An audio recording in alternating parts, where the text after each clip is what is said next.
I'm Keith McCullough, and welcome to the last session of the Investing Summit. Now normally on the closer, I like to go with like a portfolio manager or a CIO. This time I'm going with two CIOs at the same time, right? A China CIO, and not totally China, but he knows a hell of a lot. We can forget more on the way to the bathroom about China than I know. Let's just start with that. And a USA-style CIO. So John McNamara, who I was quite looking forward to introducing as the new CIO of Hedgeye Asset Management, or what we call the HAM. And of course, Brendan Ahern, who needs no introduction, but the CIO of KraneShares. And so thanks, guys. We're gonna have. You know, we didn't put USA China jerseys on you or anything like that. Brendan is certainly an American, but but let's just start with that. There are so many, even in the last 3 days. I mean, of these conversations. This is my 9th one. Yep. There's so many views that are just blatantly negative on China. We know that. Oh yeah. Right. I mean, if you listen to Mike Taylor, Daniel DiMartino Booth, somebody might even argue that way too bearish. There's a lack of understanding. There's a whole. For sure. So how did, like, when you, because I know you get up earlier than most because you work Asia time. Like when you get up in the morning, are you are you frustrated by it? Or are you like, no, there's an opportunity here to teach people? Like, how do you think about it? Yeah. I mean, more the latter. I mean, I think, listen, I'm not up as early as you, Keith. I'm up early.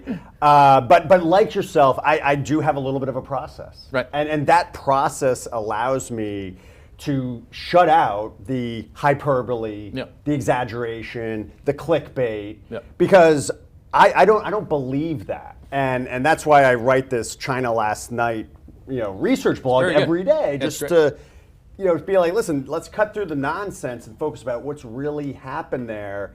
And I think, I mean, this might be idealistic. I mean, I think as a fellow small business owner, any idealism you have when you start a business gets snuffed out like pretty fast. But my one thing is, I think we're in potentially a dawn of what I think you espouse, and something that I believe in, which is the data and the facts versus some narrative. And I think that is playing out because now there's things like ChatGPT or DeepSeek or Perplexity, where you can hear someone talk about if China or something, and you say, is that true? Like just like, what would the data tell you? And the tariffs have been that we're going to put China out of business. And that's not who I'm worried about, because we have a slide where we just showed the tariff slides, and we know it's just a once you go above 100%, it just make it to infinity, right? Like just plaid speed. Remember Spaceballs? But no, it just doesn't matter because it says, well, we're not gonna. You can't devalue your way out of this. Because what are you going to do? Take the renminbi from 737 to 15? Like so you're not going to make every person in China 100% poor. So they're not going to devalue. But I think what potentially was missed going into this trade war, and people are trying to avoid that, is the calculus and the work that maybe the Chinese government went in, and that is that. In our perception is that the 1.4 billion people in China are sitting in like an Apple factory making one of these that then gets sent to the United States. And lo and behold, that is so wrong and on so many levels that over the last several years, China's exports to the U.S. have declined. And people will say, well, that's because they're shipping it to Vietnam, or yeah, probably. But it's still only 14% of exports. Now the then question is how dependent on, and we have a slide, Eric, it's kind of after, we have the tariff slide, but we actually show that, China's 14% of trade. So if you go to the next one, China said exactly what they said in the first trade war, which was kind of like, we have national pride, which, as you know, we saw with Canada, it's not just countries with a C and an A that have national pride, and I love like, oh no, we're gonna take China and we're just gonna do the EU free trade agreement. Find me an EU diplomat, and maybe it's because like I was actually in Amsterdam when these farmers are driving tractors and dumping manure. National pride. Every country has it. And if you think the EU is going to fire their own farmers to fire their own auto workers, no. Golly, buckle up. So the skinny is that China, the trade's come down, but the aggregate trade in China, what is their trade dependency? So in 2006, they peaked at 36% of GDP was trade. Now it's 19%. So now that's goods and services. And remember, goods are stuff that's made in China, put on a boat, put on a plane. Services, it could be software, financial services, anyway. So let's get rid of services, okay? So we're at 19% of GDP. That's coming. You get rid of services. Okay, whoop, that comes down. Then let's get rid of stuff that isn't made in a factory, right? If you think about coal, or agriculture, or raw materials, like that doesn't take, it's not to me. So there's a thing called export-oriented manufacturing. What percentage of China's GDP is export-oriented manufacturing? And it's 11.5%. Okay. So you then say, okay, what's the math of if it's really what China's really, now that's global trade. So on the next one we show, Eric, is that here's kind of the math that we walk through, and please call me a liar and go on ChatGPT and do this yourself or use Perplexity or whatever. You then say if the U.S. is down to 14%. And 11.5% of their GDP is pure exports. Less than 3% of their GDP is dependent upon trade with the United States. And here's the miscalculation, because you see in the bottom we kind of show that half of China's GDP is services. So if you're going to tariff stuff coming out of China, what's the mental math for China to say, you know what? If we can eliminate, fine, good riddance. We'll take our trade with you to zero because 70 to 80% of the US economy is consumption. So who's at risk? And the reality is that I think there was a real miscalculation. I think people got some real bad advice. I think they got people who are in this hyperbole exaggeration. China is saying, no problem. If you don't want it, no problem. And what they're going to do is offset that with a major domestic consumption policy stimulus. That bazooka, which it delves into a little bit with real estate. They've got a real estate crisis, which they've been dealing with. It's happening. But China is basically saying, okay, we had to be kind of careful because we didn't know, this is unpredictable. What's coming? Well, now we know. It's full tilt, and their view is going to be no problem. No problem. We'll take that to zero, and we're going to offset it through.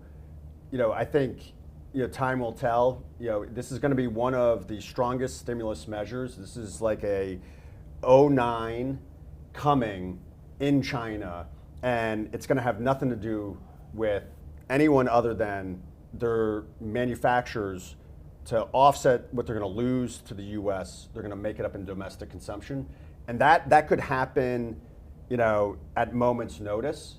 There's chatter that could happen tomorrow or in the next few weeks, and I think this is where, as I was kind of thinking like, man, this is like Fleetwood Mac, go your own way. like if you don't want us, no problem. You want to pay $3,000 for this? Let's go for it. Yeah. You want to ruin Christmas?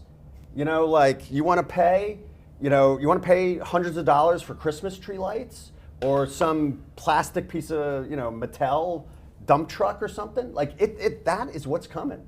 And the knock, this is a big problem. Boeing, U.S. farmers, ironically, the Nikes and Apples, it's their U.S. business will suffer, but they're still going to sell all this stuff to China, to the rest of the world. Well, I first of all, that's a hell of a summary. Verbal vomit. Yeah, no. It's what we want in these real conversations is perspective. I don't have to have a conclusion. I need to consider all the parameters of what could not be true, which we do back check and fact check, forecheck, back check, forecheck, paycheck, as we would say in hockey. But there's a tremendous value in that. And by the way, there's one major thing that agrees with everything you said, and that's the U.S. stock market. Yeah. I mean, none of this has been realized through the lens of corporate margins yet. No. We keep showing people this slide 58 of the U.S. corporate profit margin at an all-time high. All-time high. All time. Me love you long time. This is a very, very bad thing to be coming off if, the counterparty's just like, okay, fine, you're going to eat it. Yeah. And the only way that resolves itself is by, lower margins, higher prices, and less employed people. So in the initial phase. Yeah. And then you got to hire, I guess Pump is saying that you're going to make that phone, you're going to make it here. Okay, well that's going to take a little retooling. Yeah. And that's going to get little Aherns and little McCulloughs in Westport, Connecticut to do something a little different than what they really do all day long. Yeah. I mean, we have to. There's a whole there's so many complexions to it, but the market, which is our number one thing to solve for, agrees with that. Yeah. I mean, this is the most expensive economics 101 lesson in the history of the world because it's cost us $10 trillion. And no one's 529 is that big. No. That literally. Oh no! But the billionaires had their best day ever yesterday, and today will be their second worst day ever. Yeah. I mean the swings. I mean, good luck. But no, I mean honestly, even if you live in 1600 Pennsylvania Avenue, the laws of economics still apply, and the bond market taught you that Tuesday night. But even what's happened, 10 trillion of wealth, and I'm just, it's just, yeah. I mean, I'm a saver. Like I was taught, you work hard, you save money, and you invest it, and it just got destroyed. I mean, the guy or gal who retired last Friday. I mean, it's just terrible. I mean, this is terrible, and I think this is about getting bad advice. I think it's about getting bad advice, and yeah, what scares me is if you fight, if that's the motto, this is early innings. I mean, it would have to be because they're gonna stick with it. Like I said, you can disagree with the plan, but the plan is the plan, and you can disagree with the market, but the market is the market. Yeah. And all these things are on the table. And fortunately, we're on the right side of it. I mean, just to flip to that, John, you have a solution for that, I think. Yeah. If S&P 500 isn't going to go up and make all-time highs every day, what do you do with the S&P 500? Yeah. Well, Brendan, thanks for having me here today. Obviously, we do have a partnership with KraneShares that we're happy to discuss. Particularly in the risk managed or hedged equity space with the Hedgeye Hedged Equity Index, which we license to KraneShares, based on Keith's risk ranges, basically trading options with strike prices and positions determined by those risk ranges around the S&P 500. And obviously, given where we are in markets right now, I think I was looking before I came in here. I think realized volatility on the S&P 500 right now is over 41. Hasn't been that high in quite a while. So yeah, certainly an interesting time to be discussing our partnership with KraneShares. I mean, there aren't. We analyze over 3,000 ETFs every night in our system. There have been. I shouldn't say there aren't a lot. There aren't a lot of big ones. Of ETFs that do protect people from, declines in their 401ks.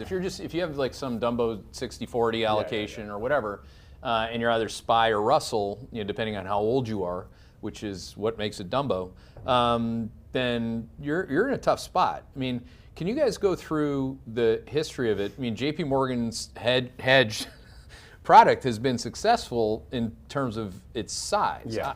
Has it been successful lately in terms of doing what it should be doing, which is hedging?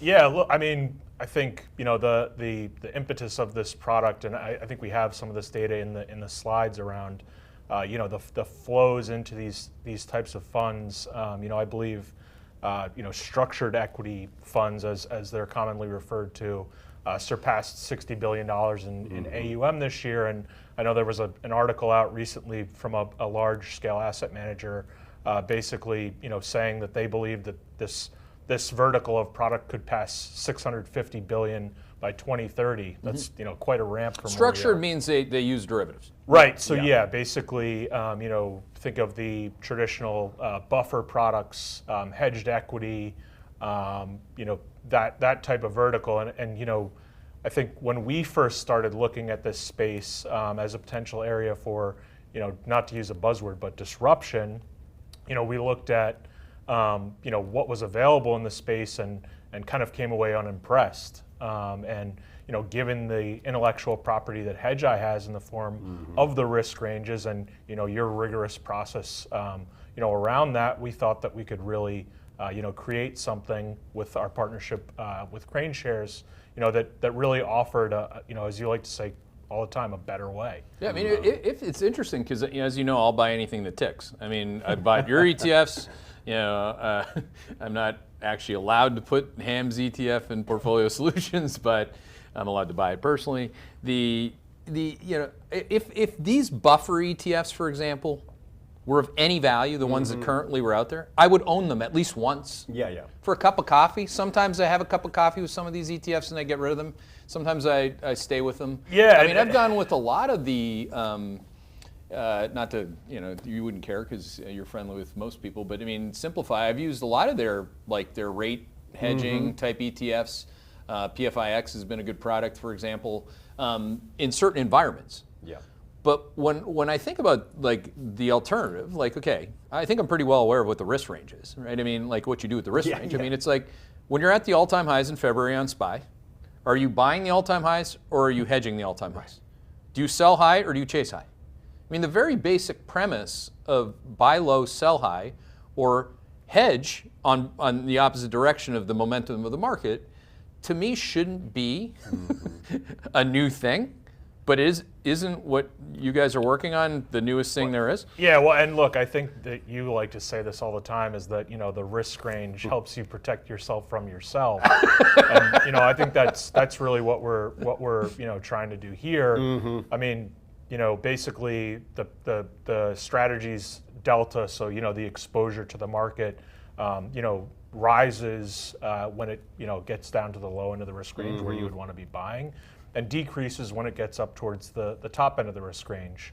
So kind of fading, like you said, that that internal function in many to chase. And I think that is a real differentiator. Obviously, as you would admit, doesn't always get everything right 100% of the time, but certainly given the risk ranges which have been published since 2015, the data we have on that, really gives you at least some level of confidence around, hey, there is actually a lot built into this, and certainly really differentiated versus the incumbent product set. I know one of our largest investors in the fund currently likes to say that basically he could replicate the buffered strategies by just allocating a percentage of his cash weighting, or a percentage of his equity weighting into cash. If you look at basically the delta of those portfolios, they're very constant. If you look at the delta of the Hedgeye Hedged Equity Index portfolio, it is really dynamic, and what enables it to be so dynamic is those risk ranges and how the options portfolio adjusts based on those risk ranges. Well, unlike JP Morgan's, this is the big one, right? I mean, I don't know what the AUM is on that one now. Let's just call it 20 billion for sake of argument. Yeah. I mean, just the ability to dynamically hedge daily versus how many times do they execute their hedge? So they're quarterly. So Once a quarter. Yep. So you're saying there's a chance. Yeah. And I don't even know if you're allowed to talk about the performance of that in the first quarter of March versus, Look, I think the performance of our product speaks for itself, so I'd encourage folks to go out and look Well, at that. I think also, you have to think about, there's different flavors of this genre. There's buffered, there's, these hedged, and I think, the problem is more of you're going to be, you either are like a UIT, where you're like, I'm buying, I got money today, so I'm going to buy something in the future. But the level of your insurance is variable. Mm-hmm. And so you might be, if you are buying a buffered or hedged ETF today, you're locking in that super high volatility regime, which means you're potentially paying for very expensive insurance. I just think about do you buy home insurance when your house is on fire? You're probably going to pay a little more. And I think that's what what John is implementing is this dynamic framework of adjusting and on a daily basis, and it's not a silver bullet. It's not some cure-all, which I think you speak to so eloquently is listen, being a student of Hedgeye research isn't gonna it's not gonna roll out the red carpet and rose petals. It's just about increasing your odds, doing it in a better way. And I just think in up markets, in the Morningstar category we're in, we're doing really well. And unfortunately, when markets are off, we're outperforming the peers. And I think I'm just so bullish on this opportunity. It's really the decades of your work and John implementing, and we just got to get the word out. Well, the analogy of your home insurance. I've been using that lately, and I've had a bunch of people say, hey, of all the things that you say, and you say a lot, it's like I suck the oxygen out of the macro show every single day out of the room. And it's but once in a while things resonate. Mm-hmm. So when I say, okay, you work your whole life to the American dream to get yourself a home. Would you, after all that work and the biggest asset that you own, not insure it? Yeah. Your car? That's a much less of an investment, but who runs around without car insurance? Well, how about stocks? Why is it that the biggest nut of all nuts, your retirement nut, we do not, as a society, start with having an insurance policy on our retirement accounts? Right. I mean, there is nothing that Jack Bogle ever did, God bless his soul and rest in peace. But Bogle did not create an anti-drawdown or an anti-crash product. Yeah. He created lower fees. Yeah. Which now we all have, right? It's great. But to me, this is one of the most basic things that you would have. Now how do people, I know how some people use it. I mean, I know how I'd use it. Okay, what if you could buy home insurance? Let's say you got a house in the Bahamas and you're crazy enough to have no hurricane insurance. I know somebody like that. Maybe you buy probably someone you want to hang out with. Maybe you buy some, maybe you have the basics, flood, fire, all that insurance. But when it comes to Cat 4 plus insurance, you're I'm not going to buy that. Because there's a product that I know that when the weatherman tells me that Cat 4 is coming, that I don't have to pay a premium on. I can actually just get insurance 2 weeks ahead of time. Or 2 days ahead of time, or before the open. Yeah. You see what I'm saying? Yeah. Wouldn't it be great if you could hedge your home insurance, hurricane insurance that way? Yeah. Well, you can in markets. Yeah. Well, and even better is you don't even have to watch the Weather Channel all day. You have John do it for you.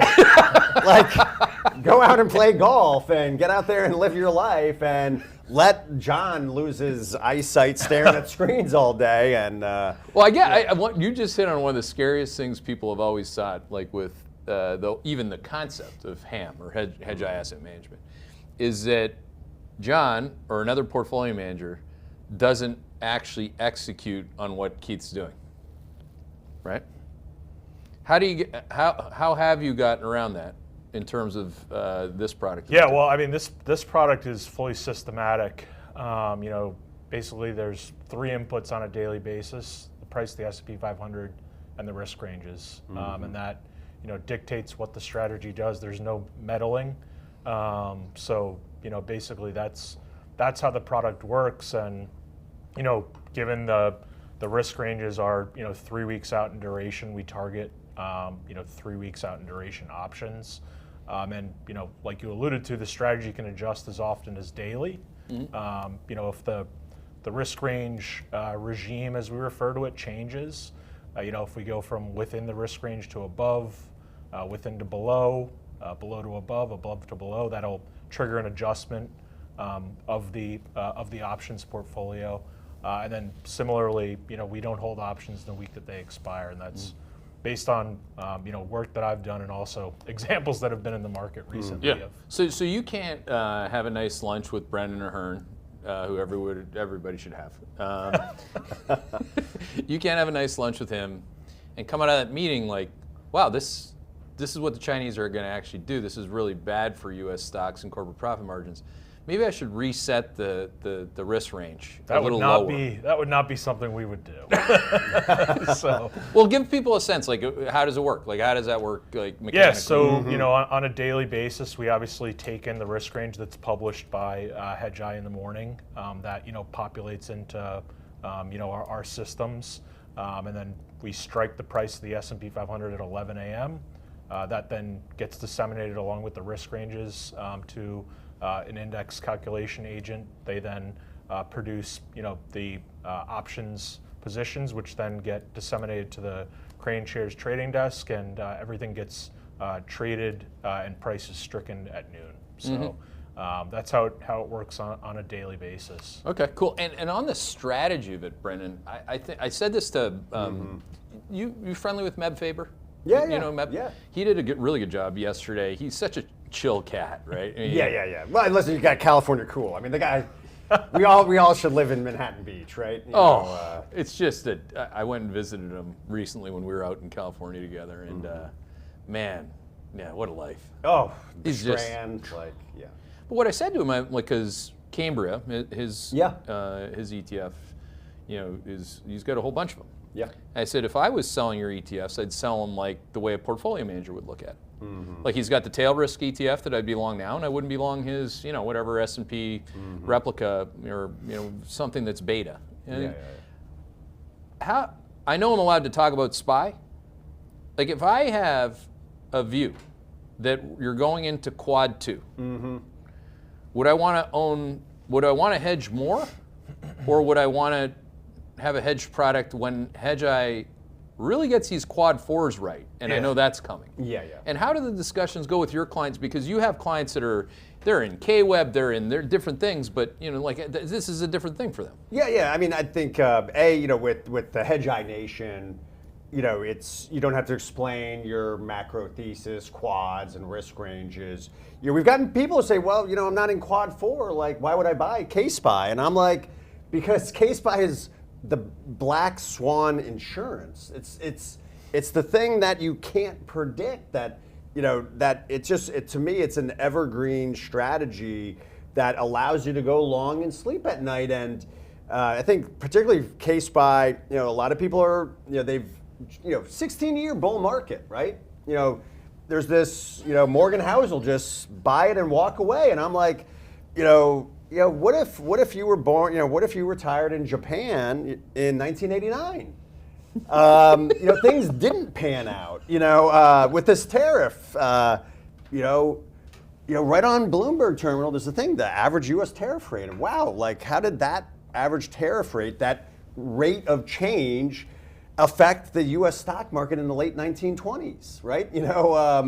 So I think K-SPY, it's an evergreen strategy. I mean, yes, I see, maybe during times of, higher quad 4, you would dial it up even more. But I really do think it's an evergreen strategy, just because it's the stuff that you don't see come that can affect. And we have data that obviously we can share on a reverse inquiry basis, info@KraneShares.com. Yep. That basically back to 2015, quad calls, index back test, shows how, basically ramping up the exposure to the Hedgeye Hedged Equity Index during quad 3 and quad 4 periods, and then ramping that back down in quad 1 and quad 2 periods would work. And that's something that came out of client interactions from our perspective, where people were saying, how do I give me a framework to use this with the quads? I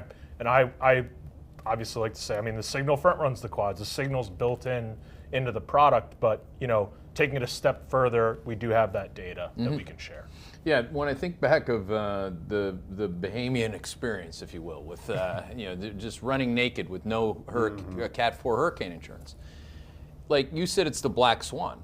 Okay, so if I have fire and flood insurance, I'm going to insure 20-30% of the house. If there's a Cat 4, Cat 5 hurricane, probably less.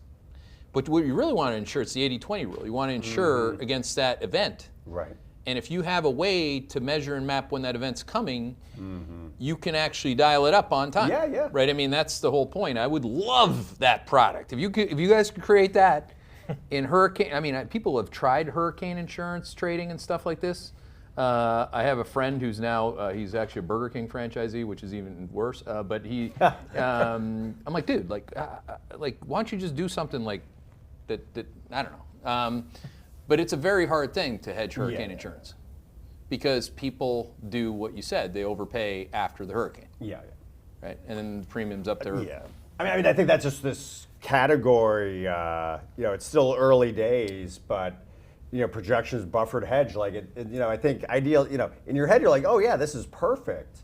But you got to understand, when you pop the hoods on these products and you understand, they're just mechanically, just whenever the money shows up, and it just doesn't matter, what's happening with vol. And I think it's kind of fun. I've been in the ETF world, sadly, 24 years.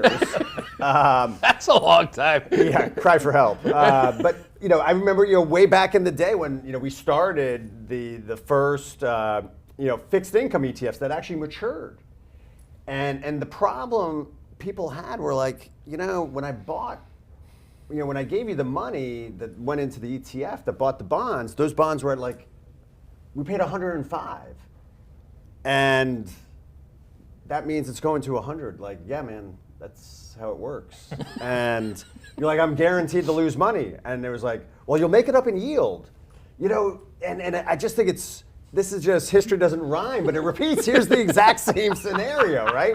It just, okay, we screwed up the fixed income asset class. Let's apply it to people thinking that they can sleep at night, and they're taken to the cleaners.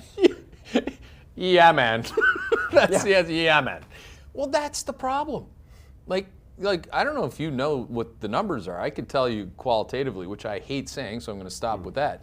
But the number of investment advisors at the low end, registered investment advisors, high net worth investors, wannabe retail investors that don't know what they're doing, even family offices. Their level of sophistication on buying hurricane insurance is unbelievably low. Yeah. Now, is that a function of lack of products? Because sometimes, let's do the most successful actively managed. What is the most successfully actively managed in AUM terms, John? ETF so far in U.S. history in terms of max ETF AUM size. Which one? Isn't it Kathy Wood's ARC? Oh, of course. Active. Yeah. Oh, active. Active. No, I guess Kathy Wood is active. I was thinking index. Active. Active manager ETF. Isn't it Kathy Wood? Yeah. Definitely on the equity side. Some of the bond funds have historically been active, but But my point was going to be, why do people know what growth investing is? The future. Yeah. I'm from the future. If I wear some glasses, and I'm really excited about it, it's going to be the future. You just have faith. Tesla's going to 50,000. And it's hallelujah. People know that. Yeah. That was well marketed. Right? I'm not talking about the accuracy of it, but the marketing message was clear. In people's defense, it took us some time it took us to know and trust the Hedgeye Risk Management. I mean, that's the name of the firm. To understand, to become a client on the research side, and then to be like, wow, like, how do we combine this? So I always say, like, I put the onus on us, right? Like, I think people are good intentioned, right? That they think that this is buffered or this is hedged, and unfortunately, it took us a little while, and now we got a better horse in the race. I mean, KSpy, I really do believe, I'm like Cy Sperling, I'm a shareholder, I'm a believer, and I think we just got to get the word out there, and put the onus on us, versus like the incumbents. It's just people were trying to do something. I'm just like, my point is a bigger one in that Kathy Wood's brilliance and the success of her business is to say, you don't want to own SPY. When the market's going up, you want to own the nuts. You want to own the juice. You want to own, and that's brilliant, because in 2021, if you're long of that, you will never buy SPY. If ever again, if you think it's never going to stop being 2021, quad two. Quad two is when growth really, really performs. But again, I think you just turn that upside down and you say to yourself, okay, well, in a market that goes down 6 to 10% in a day, there might be a place to be not long SPY as well, and actually be hedged. Well, and unfortunately, where the fixed income side, which is supposed to come to the rescue, is facing higher rate. I think that's kind of what we had a few years ago, where the 60-40 model just totally broke, right? Right. It just, and if rates go higher, it's the opposite of what DC thought was going to happen, and irrespective of that, they should be like, if you use our Go Anywhere strategy, they should be part of a diversified portfolio. For sure, you should have, for example, right now we own short-term treasuries, which are having a great day. TUA, Tagovailoa. We have IVOL, which is which is your ETF. KraneShares ETF is I know Nancy doesn't always love it that I call it. It's a steepener, but I'm a good salesperson. So I'm like, it's a steepener. It works when it's steepening. Right? Like, that's been look what IVOL is doing today. I mean, today, like, if you're long Tagovailoa and you're not even a Dolphins fan, you're long Tua and the IVOL, you're like, oh. And gold, imagine you're long the three of those. Now you start to layer in equities that don't go down as much as the index. Well, now you might actually have a diversified portfolio. Now the tools, I think Brendan, like, you go back 24 years, dude, you're getting old, right? Like, in this business, you're no spring chicken, right? At what point? Can you tone it down a little? And neither am I. So I'm running out of time. But at what point would you say that an investor had a fighting chance? Even if you, have they ever had a fighting chance to build a properly diversified portfolio with actively managed ETFs that go across the spectrum like that? Oh, I mean, to be able to put this guy to work, this guy is with KSpy, this guy's at your fingertips, and to take his decades of derivative experience combined with your decades of risk management research, like, I think this is what makes KSpy, this is its moment. And I think, unfortunately, it takes situations like this for people to say, you know what, I can't afford, I just can't afford that drawdown, and we're not infallible, we're not immune. Like, there's a beta element to KSpy, but the idea is to diminish that. I just think this is the time, and I think unfortunately, I would say 16 years of U.S. equity outperformance, aided and embedded by a strong U.S. dollar. You're talking about 64 times opening your quarterly statement of just saying, just buy the S&P 500, walk away. Like, that's it. That's all I need, and that is a world that may or may not change. But regardless, KSpy is going to be there and apply this risk management process. I would say too, I mean, we had a lot of these conversations when we were out on the West Coast, was, people who obviously are watching this understand, the Hedgeye, the process. I think for people who don't, they should, first of all, but, second of all, having an understanding of, what the product is built on how to use it in the framework of the quads, and why the risk ranges are doing what they're doing, and thus why the strategy is doing what it's doing. I mean, it's a really supercharging tool, which obviously for people who understand the strategy and can think through it in that manner, they're like, this is great, I get it, I'm going to use it. Well, can you maybe just to we're getting close to the end of our time here, but if you take today's risk range, these are wacky wide risk ranges. We don't tell them to be wacky, we don't tell them to be glad, we don't tell them to be sad. Sometimes sad, if it's a depression, is wacky. It's like, but the low end of the range was minus 10.9% versus yesterday's close. And the top end of the range, I think, was up over 2% versus yesterday's close. Okay? By any historical measure, this only happens during market crashes. Yep. This has only happened in the risk range in 2008, 2020 in particular. Those are the 2 years where the range is really wide out because they're a function of the volatility So anytime the VIX is north of 30 is where you can see these back tests very, very well. And that's what we're best known for.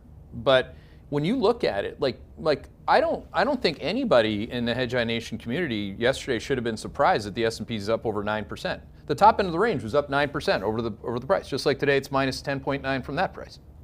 In 3 hours of trading, you got halfway there today, right?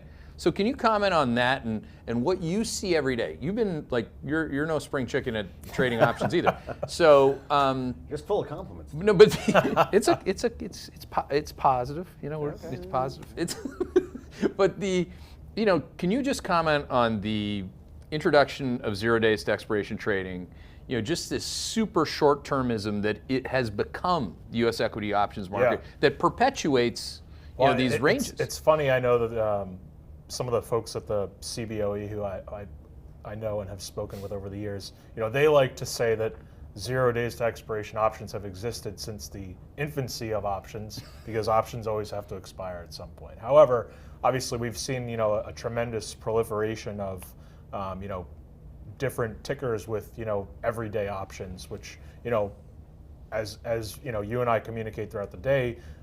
We talk about what's on the most actives board, what's up there, and it generally tends to always be, either S&P 500 calls that are expiring that day, or whatever Bag 7 stock weekly calls, are the most popular that day. So, I think it has really put a tremendous focus on the short-term nature, and like the work that the guys at Tier 1 Alpha do has really eliminated, longer term, quote unquote hedges, and it's just made everything, so focused on the day, which I think you're seeing, really play out in the current market environment with, these moves that are, to say unprecedented seems cliche, but, certainly unprecedented. And I think, we were just talking about this before, tail wags dog, dog wags tail, between, these 0 days to expiration option, levered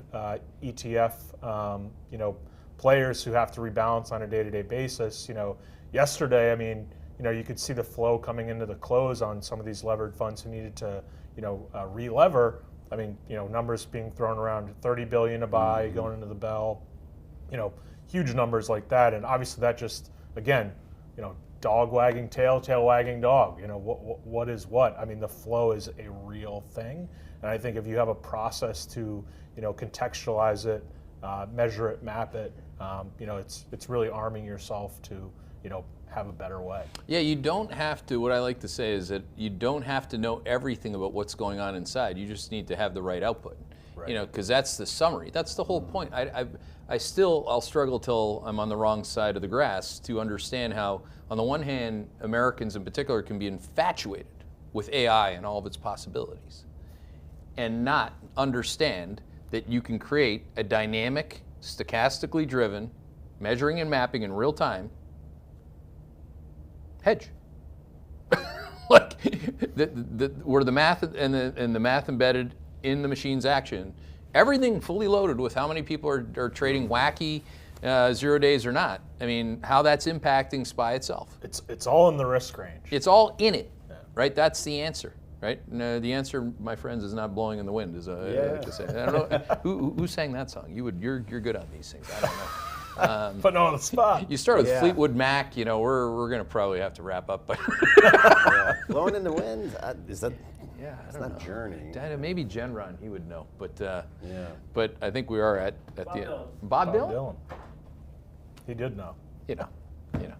It's great. Well, thank you for Thank for you. sitting down. And again, and just for people who want to see this long-dated track record, if you email us at info@KraneShares, we can definitely get the work on the underlying index, so that way, if you're someone that models quantitatively, you can put this into the flux capacitor and see what comes out. But definitely. And then obviously on KraneShares.com/KSpy, you can learn more about the fund as well. Flux capacitor. Did you say that's Spaceballs? That's Back to the Future. Oh, that's Back to the Future. Plaid speed, that's Spaceball. All right. We are not from the future. We are from Increasingly ancient past. But thank you guys. Appreciate it. And thanks to all of you. This comes to an end, as all investing summits do. I think this was the 14th investing summit. And I every single time, it's always the same but different, that I sit here for 3 days and have 3 great conversations per day, and I don't have to. Maybe God has blessed me. I mean, today I haven't had to deal with staring at the blood on the streets or anything like that. And I don't wish that upon any human being or any account. What I really wish, and what Hedgeye has always been built on, is having an ability to educate. Having an ability to have real conversations like this where you can listen in, pros and pro to pro, have a conversation, flush it out. We're learning. Obviously, that's the whole point of the conversation. If I get to ask questions, by definition, I'm the one who gets to learn, and so do you. So thank you for participating in that and all your kind compliments over the many years, but also this one. It was a very good one, and it was a timely and topical one, and we're grateful for that.